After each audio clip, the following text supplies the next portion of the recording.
Have you ever noticed how the world seems designed to steal your peace? How a single email, a sideways glance, a traffic jam can unravel an entire day. It happens in a flash. The clenched jaw, the boiling blood, the words you can't take back. You feel it, the control slipping from your fingers. But what if that loss of control was an illusion? What if the chaos wasn't in the world, but in your perception of it? For thousands of years, a battle-tested philosophy has held the secret to an unshakable mind. This isn't about suppressing emotion. It's about seeing the world so clearly that chaos becomes predictable. And what is predictable can no longer control you. This is the core of Stoicism. It is not a philosophy for the library. It is an operating system for the mind, forged in the fires of real human suffering, by a slave, by an emperor, by a statesman who faced exile and betrayal. They understood a fundamental truth. Your calm is not the absence of storms. It is the peace you find within them.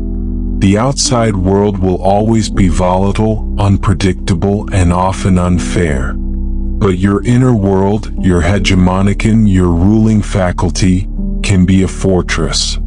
This isn't new. Seneca, Epictetus, Marcus Aurelius, they didn't just write about this. They lived it. They faced political intrigue, chronic pain, personal loss, and the constant threat of death. And they developed 15 immutable principles to protect their peace. These principles are your armor. We will now break down the 15 Stoic principles. These are not just ideas, they are drills. Practice them, and you will build a calm so deep that no external event can shake your foundation. Principle 1. The dichotomy of control. You are trying to control the uncontrollable. The weather, the traffic, other people's opinions, the past, the future. This is the root of all anxiety and anger. The Stoic solution is the dichotomy of control. Ruthlessly divide the world into two categories: what is within your power and what is not. Your opinions, your judgments, your desires, your actions, these are yours.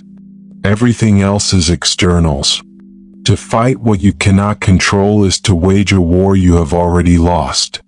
Workplace, your boss gives you unfair criticism. You cannot control their words. You can control your response. To listen for truth, to correct facts calmly, or to decide it's not worth engaging. Relationships, your partner is in a bad mood. You cannot control their emotions. You can control your reaction. To offer space instead of taking it personally, to maintain your own pleasant demeanor. Daily life, your flight is canceled. You cannot control the airline's logistics. You can control how you use the unexpected time, to read, to work, to accept the delay without internal storm. Epictetus opens the Enchiridion with this: some things are within our power, while others are not. Within our power are opinion, motivation, desire, aversion, and, in a word, whatever is of our own doing. Not within our power are our body, our property, reputation, office, and, in a word, whatever is not of our own doing. A Stoic asks, is this within my control? If not, I release it. If it is, I act. Principle 2. Negative visualization. Premeditatio malorum. You fear loss, failure, and pain. So you avoid thinking about them, hoping they'll never come. Stoics do the opposite. They practice premeditatio malorum, the premeditation of evils. They vividly imagine losing what they have: their job, their health, their loved ones. This is not pessimism, it is inoculation. By mentally rehearsing adversity, you rob it of its shock value and power to destabilize you. When you have already accepted the possibility of loss, you can face reality with courage, not panic. Before a presentation, imagine forgetting your lines, the projector failing, facing a hostile question. By pre-accepting these potential outcomes, you walk on stage prepared for anything and thus calm. In a relationship, briefly contemplate the reality that your partner could leave or pass away. This is not morbid. It fuels your gratitude for them today and prepares your mind to handle future grief with grace. Financial. Imagine your investments failing or an unexpected expense arising. This doesn't cause fear. It prompts prudent planning and ensures your happiness isn't tethered to a number in a bank account. Seneca advised in his letters, "He who has anticipated the coming of troubles takes away their power when they arrive." A Stoic says, "I have already lived through this in my mind. I am ready." Principle 3. The view from above. You are lost in the minute-by-minute drama of your own life, magnifying every slight and inconvenience. Practice the view from above. Mentally pull back. See your problem from a rooftop, then from the sky, then from the orbit of the earth. See your tiny speck in the vastness of time and space. That stressful meeting, that rude comment, how does it look now? This cosmic perspective shrinks your ego and your problems to their true insignificant size, restoring immediate calm. After an argument, zoom out. This one disagreement is a single thread in the vast tapestry of your life. In a year, will it even matter? This perspective dissolves resentment. Career anxiety. You didn't get the promotion. Zoom out. See the countless paths your life can take. This one setback is a mere bend in the road, not the end of it. Social embarrassment. You said something foolish at a party. Zoom out. Everyone is the center of their own universe. They are likely not thinking about you at all. Marcus Aurelius constantly reminded himself in meditations, think of the universal substance, of which you have a very small portion, and of universal time, of which a short and indivisible interval has been assigned to you, and of that which is fixed by destiny, and how small a part of it you are. A Stoic observes, this is a small thing in a vast universe. I will not be defeated by a speck of dust. You fight against reality. You complain, this shouldn't be happening to me. Principle 4. Amor fati. Love your fate. Amor fati is the ultimate acceptance. It means to love your fate, whatever it is. Not to be passive, but to actively embrace every moment, the good, the bad, the ugly, as necessary for your development. See every obstacle not as a hindrance but as fuel. The setback is the training. The illness is the lesson in patience. The betrayal teaches you discernment.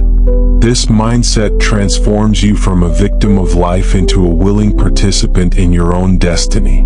By a project failure, instead of lamenting the wasted time, you say, good. This taught me a critical flaw in my approach that I can now fix. This failure was necessary for my ultimate success. By a personal loss, the pain is real, but you learn to say, this depth of sorrow is the price of a deep love. I would pay it again. It has carved more capacity for compassion into my soul. An unexpected delay, stuck in traffic? Good. This is an opportunity to practice patience, to listen to an audiobook I've been meaning to hear, to have a moment of forced quiet. Marcus Aurelius wrote, a blazing fire makes flame and brightness out of everything that is thrown into it. And Epictetus said, do not seek for things to happen the way you want them to, rather wish that what happens happen the way it happens. Then you will be happy. A Stoic declares, this too is for my good. I will make it so. Principle 5. journaling, and evening review. Your mind is a chaotic stream of thoughts, worries, and reactions. You go to bed with the day's clutter still screaming in your head. The Stoics were prolific journalers. This is not a diary of events, but a gym for the mind. Each night they would review their day. What did I do well? Where did I let passion override reason? What could I have done better? This practice objectifies your emotions, allowing you to analyze them with cool detachment. It clears the mental cache and prepares you for a calm, focused tomorrow. After losing your temper, right? I became angry when my colleague interrupted me. My judgment, that he disrespects me. Was this true? Perhaps he was just excited. My response was excessive. Tomorrow I will pause before reacting. After a success, right? I managed that difficult client calmly today. I applied the dichotomy of control. I am pleased with my progress. General anxiety. Write down your worries. The act of putting them on paper often reveals their irrationality and strips them of their emotional power. Seneca ends his day in on anger by asking himself, what bad habit have you cured today? What fault have you resisted? In what respect are you better? A Stoic reflects, I audit my day. I learn, I release, I improve. Principle 6. Memento mori, remember you must die. You are procrastinating on your life. You are wasting time on trivialities, holding grudges, living as if you have forever. Memento mori is not a morbid obsession with death. It is a profound tool to ignite life. Remembering that you will die, today, tomorrow, in 50 years, is the ultimate prioritization filter. It makes you ask, is this worry worth my limited breath? Should I be angry with this person when our time together is so short? This thought extinguishes petty concerns and forces you to focus only on what is truly essential and virtuous. Holding a grudge, remember you or they could die tomorrow. Does the grudge suddenly feel heavy and pointless? Let it go. Fear of embarrassment. You want to start a business, ask someone on a date, speak your truth. Memento mori. Would a dying person regret the attempt more than the failure? No. Daily irritations. The coffee is spilled. Memento mori. In the face of death, is this a tragedy? No. It is a minor inconvenience. Move on. Marcus Aurelius wrote, you could leave life right now. Let that determine what you do and say and think. A Stoic remembers, my time is finite. I will not spend it on trivial storms. Principle 7. Sympathy for the wrongdoer.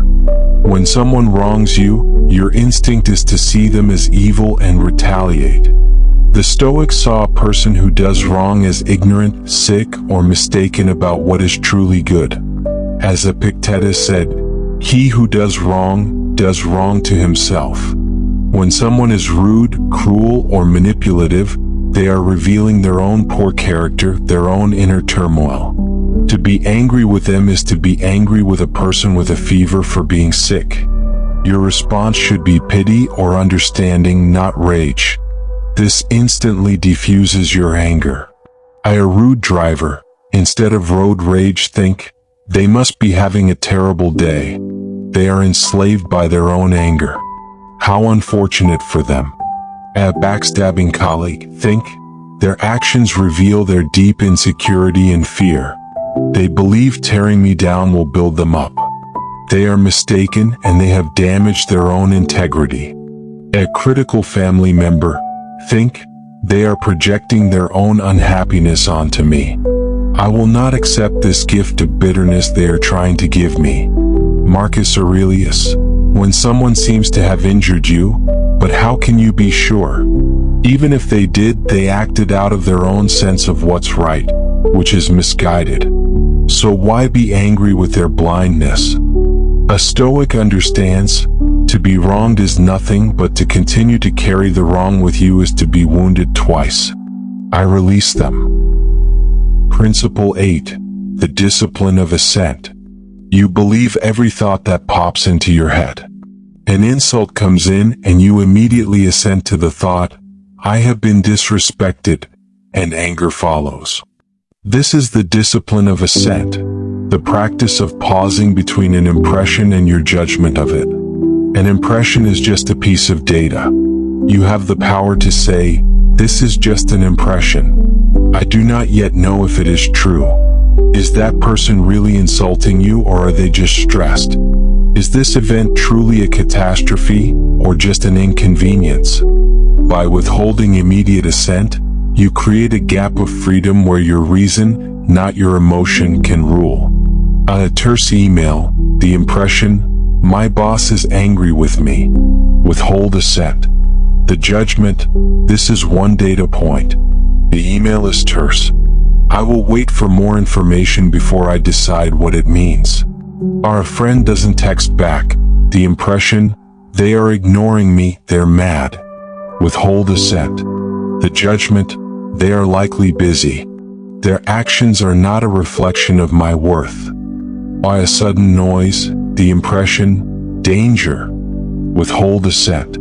The judgment, "It was a car backfiring. There is no threat. My body can stand down." Epictetus taught, "Don't let the force of an impression when it first hits you knock you off your feet. Just say to it, 'Hold on a moment. Let me see who you are and what you represent. Let me put you to the test.'" A Stoic pauses. "I do not consent to this first impression. I will judge it with reason." Principle 9. Act with a reserve clause. You attach your entire sense of success and self-worth to a specific outcome. If you fail, you are shattered. The reserve clause, fate permitting, is a mental addendum to every action. You do your best, you give your full effort, but you internally hold the outcome loosely.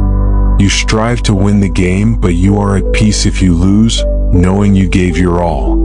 You work to close the deal, but you are calm if it falls through, accepting that external factors were not in your favor. This separates your effort, which you control, from the result, which you do not, protecting your calm regardless of the outcome. Or a job interview, you prepare meticulously.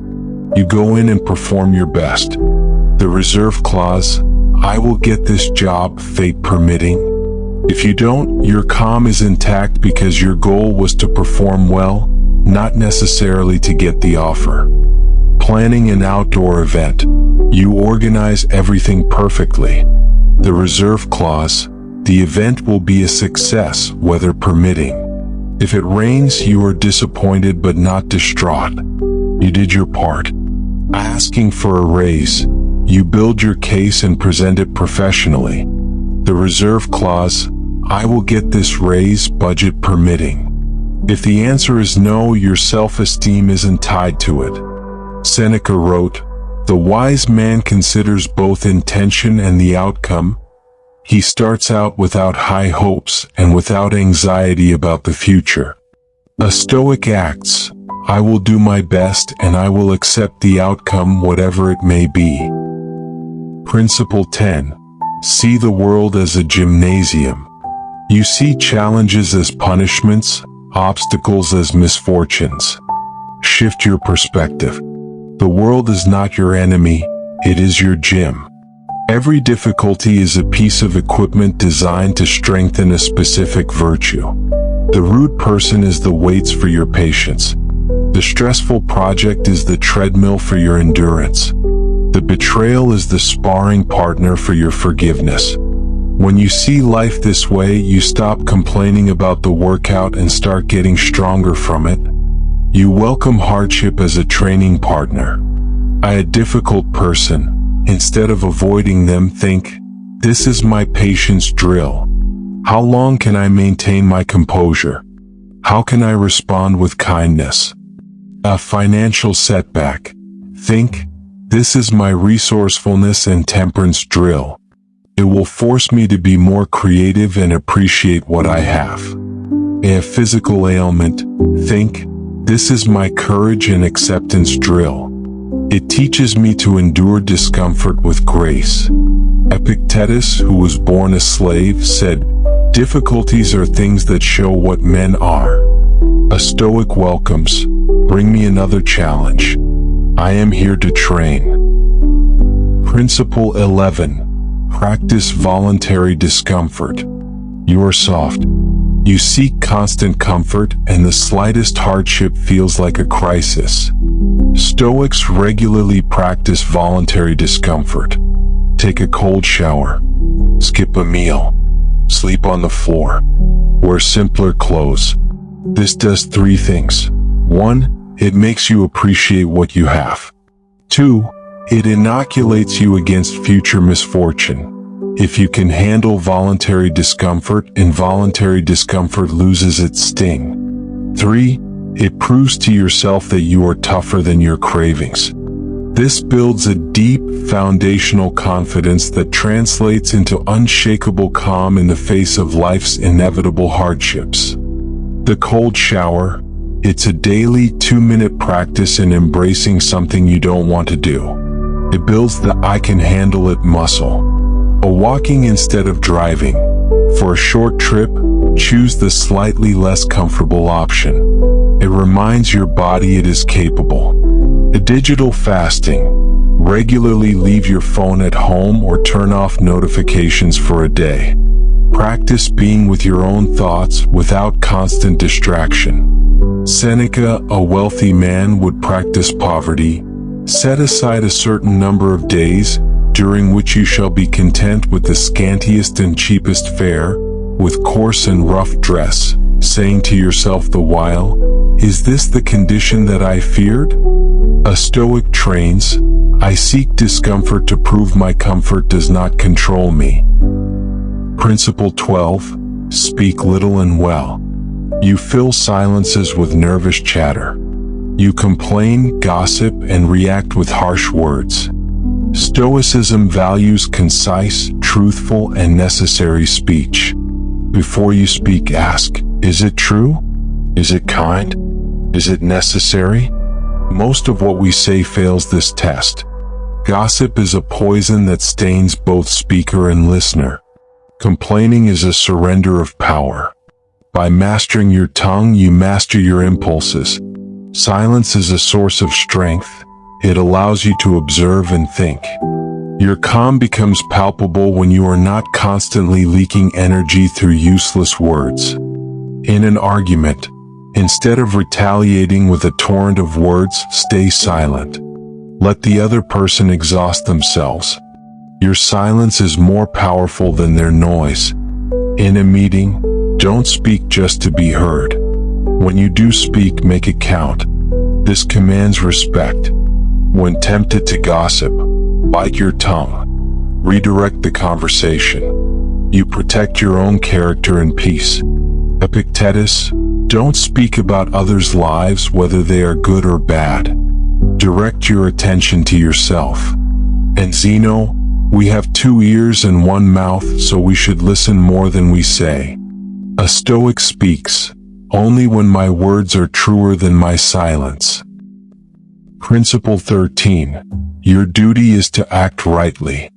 You get distracted by outcomes, by what others are doing, by whether you will be rewarded or recognized. The Stoic soul focuses on performing their duty, their role, with excellence and virtue. Are you a parent? Your duty is to be patient and guiding. Employee? Your duty is to be competent and diligent. A citizen? Your duty is to be just and cooperative. Do the right thing for its own sake, regardless of the applause or the outcome. When your only concern is your own moral action, you are freed from the anxiety of external validation and the fear of failure.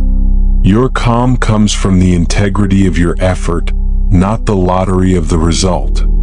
The artist, focus on creating the best art you can, your duty, not on whether it will be a commercial success, external. The parent, focus on being patient and loving, your duty, not on whether your child becomes exactly who you want them to be, external. The leader, Focus on making fair and courageous decisions your duty, not on whether everyone will like you, external. Marcus Aurelius, waste no more time arguing what a good man should be. Be one. And you have power over your mind, not outside events. Realize this and you will find strength. A Stoic focuses, my task is my action. The result is not my concern. Principle 14. Turn obstacles upside down. You see a brick wall and you stop. This is the practical application of amor fati. Every obstacle, every blocker, every problem contains within it an opportunity, if you have the perception to see it. The obstacle is not in the way, it is the way. It forces you to be more creative, more resilient, more determined. A blocked path reveals a new one. A criticism highlights a blind spot. A limitation fosters innovation. By habitually looking for the hidden advantage, you transform every setback into a setup for a comeback. Our writer's block. The obstacle is a lack of ideas.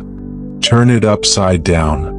It's an opportunity to read more, to live more, to find inspiration in new places. A business competitor. The obstacle is a threat to your market share. Turn it upside down. They force you to improve your product, to refine your message, to become better. A physical injury. The obstacle is immobility. Turn it upside down. It's an opportunity to develop patience, to strengthen other parts of your body, to listen to your health more carefully. Marcus Aurelius. The impediment to action advances action. What stands in the way becomes the way. A Stoic sees, this block is not a stop sign. It is the path itself. Principle 15. You are a citizen of the cosmos.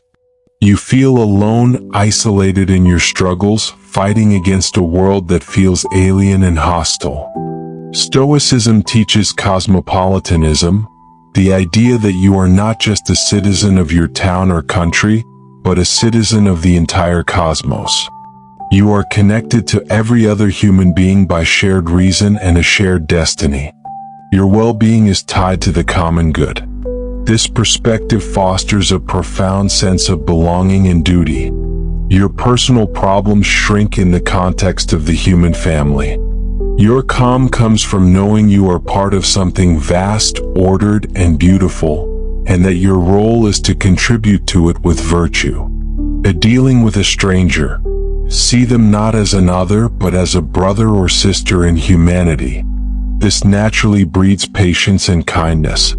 Facing a global crisis, instead of feeling powerless and afraid, you think, what is my role as a citizen of the world? How can I help my community? I will control what I can. Personal success. You see your achievements not just for personal gain, but as a way to contribute more effectively to the world around you. Marcus Aurelius. What brings no benefit to the hive brings none to the bee. And we are made for cooperation, like feet, like hands, like eyelids, like the rows of the upper and lower teeth. A Stoic knows, I am never alone. I am part of a vast, rational whole. My peace is my contribution. These 15 principles are not a checklist.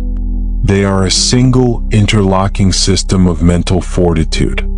They work on the fundamental operating system of your mind. Understand this, the world does not create your lack of calm. Your judgments about the world do. A stimulus enters your mind, a lost wallet, a harsh word. Between that stimulus and your response, there is a space.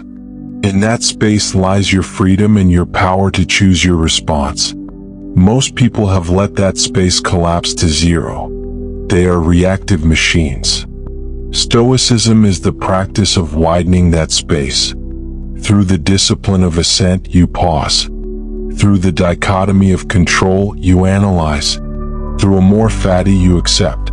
This is the difference between reaction and reason. between being a puppet of your emotions and the master of your mind.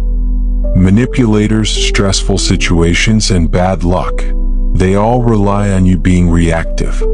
They throw a hook, expecting you to swing back wildly off balance.